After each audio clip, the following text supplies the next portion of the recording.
नमस्कार, आप देख रहे हैं अपना हिमाचल और मैं हूं आपके साथ दिशा। बुलेटिन की शुरुआत करेंगे खबरों के साथ। बता दें, नेता प्रतिपक्ष जयराम ठाकुर के बयान पर सियासत गर्मा गई है। जहां जयराम ठाकुर ने कांग्रेस पर वादा खिलाफी का आरोप था, तो वहीं कैबिनेट मंत्री हर्षवर्धन चौहान ने जयराम ठाकुर के बयानों पर पलटवार किया है। उन्होंने जयराम ठाकुर पर निशाना साधते हुए कहा कि प्रदेश की जनता ने कांग्रेस को 5 साल के लिए जनमत दिया है। देखो, माननीय जयराम जी जो है वो मुख्यमंत्री की कुर्सी से उतरने के बाद जो है वो उनको जो है मुख्यमंत्री की कुर्सी के सपने आ रहे हैं और वो ये चाहते हैं कि इस कुर्सी को कैसे हथियाया जाए। चाहे वो पीछे जो कांड हुआ है, लोटस ऑपरेशन फेल हुआ है, चाहे कैसे हुए, वो ये भूल रहे हैं कि इस सरकार को जो जनादेश मिला है वो 5 साल का जनादेश है, वो 2 साल का जनादेश नहीं है। और इस सरकार ने अभी अपना कार्यकाल 2 साल का पूरा किया है। अभी जब उपचुनाव हिमाचल प्रदेश में विधानसभा के उपचुनाव हुए, 9 विधानसभा में कांग्रेस पार्टी को मुख्यमंत्री सुखविंदर सिंह सुक्खू जी के नेतृत्व में जो है वो 9 में से 6 सीटें जो है कांग्रेस पार्टी को मिली है। तो जनादेश हिमाचल प्रदेश का दोबारा से जनादेश जो है हिमाचल की जनता ने कांग्रेस पार्टी को दिया है। अब हम क्यों चुनाव में जाएं? क्योंकि जो मैंडेट है, जो एक विधानसभा का टेन्योर है, वो 5 साल का होता है। और वहीं बीते दिन कैबिनेट मंत्री विक्रमादित्य सिंह ने भी कुल्लू के तांदी गांव का दौरा कर भीषण आगजनी की घटना से प्रभावित गांव का दौरा किया। उन्होंने आगजनी से प्रभावित लोगों के लिए चलाए गए राहत कार्यों का जायजा लिया।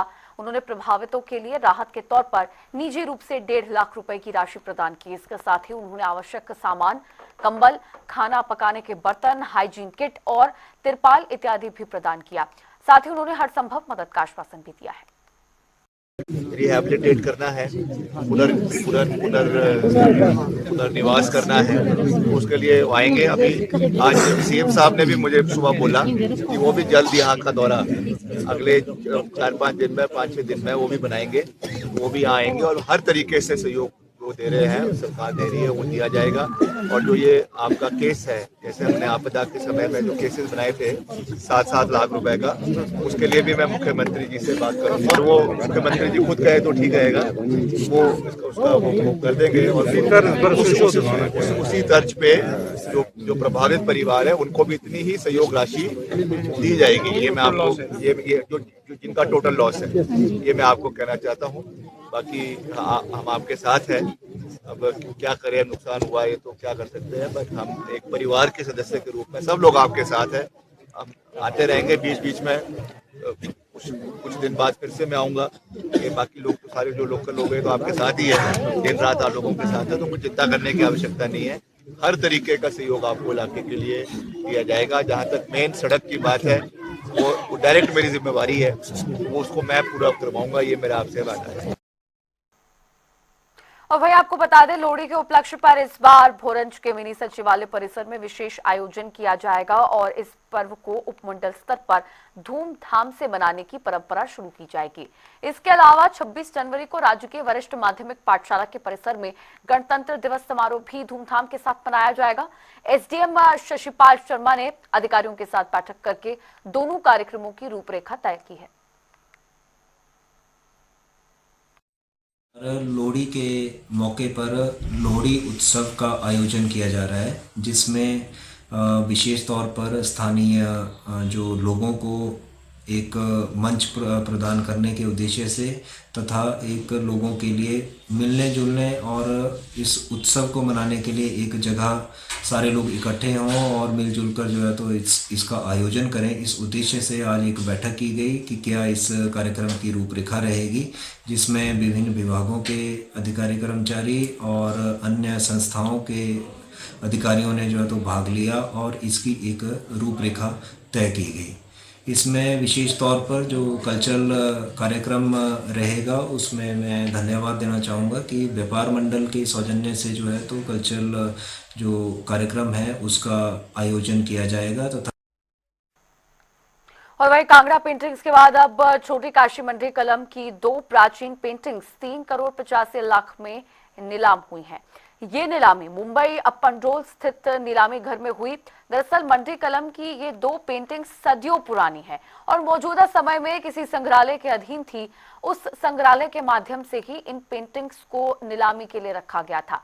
एक पेंटिंग 3 करोड़ तो दूसरी पेंटिंग 85 लाख में नीलाम हुई है। और वहीं आपको बता दें, हमीरपुर आयुर्वेदिक अस्पताल में निःशुल्क स्वास्थ्य कैंप का आयोजन किया गया, जिसमें काफी संख्या में लोगों ने आकर स्वास्थ्य की जांच करवाई है। आयुर्वेदिक अस्पताल परिसर में लगाए गए निःशुल्क स्वास्थ्य कैंप के दौरान ज्यादा लोगों ने आकर अपने स्वास्थ्य की जांच कराई।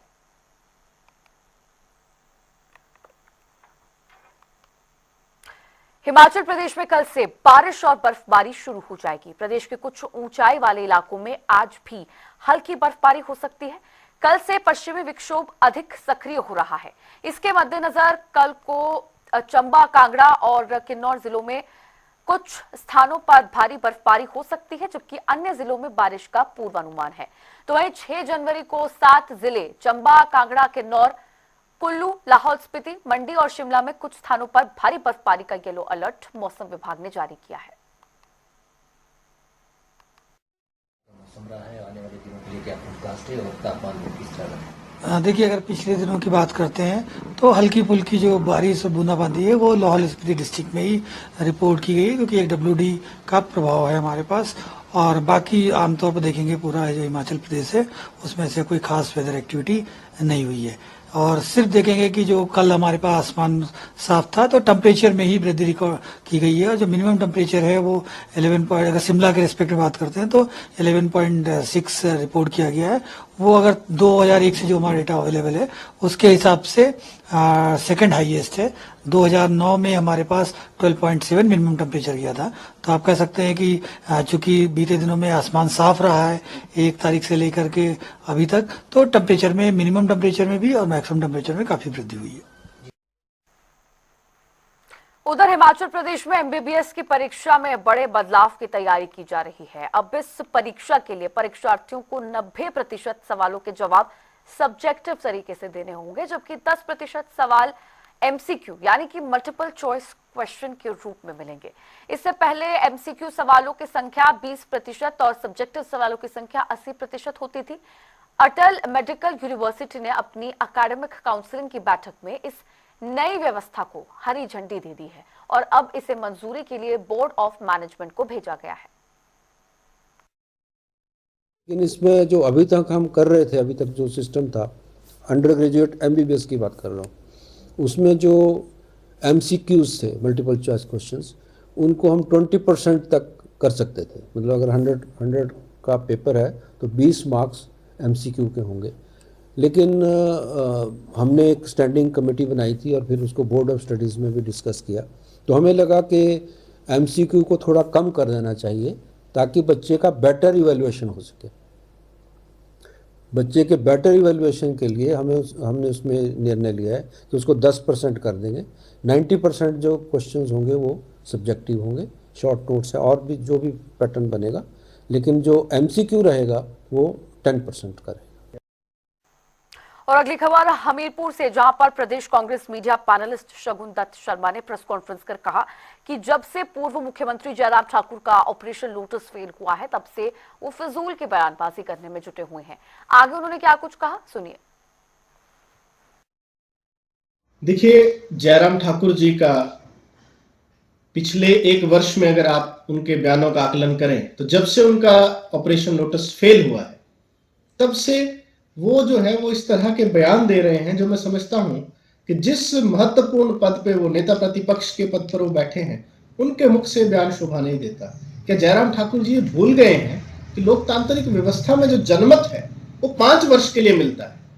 वो पूर्व में खुद भी मुख्यमंत्री रहे, उनकी सरकार 5 वर्ष रही, तो अब वो कांग्रेस की सरकार को जब जनमत मिला है, और हमें तो 2 वर्ष में 2 बार जनमत मिला, हम 40 सीटें जीत कर आए, हमारे ऊपर ऑपरेशन लोटस का हमला भारतीय जनता पार्टी ने किया, जनता ने हमें फिर से जनमत दिया, तो हमने तो 2 वर्ष में 2 बार हिमाचल प्रदेश की जनता का जनमत हासिल किया है।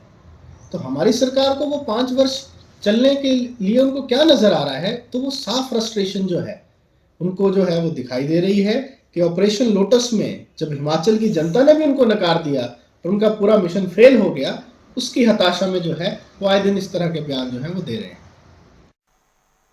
और हिमाचल प्रदेश की खास खबरों में फिलहाल के लिए इतना ही। रुकेंगे एक छोटे से ब्रेक के लिए।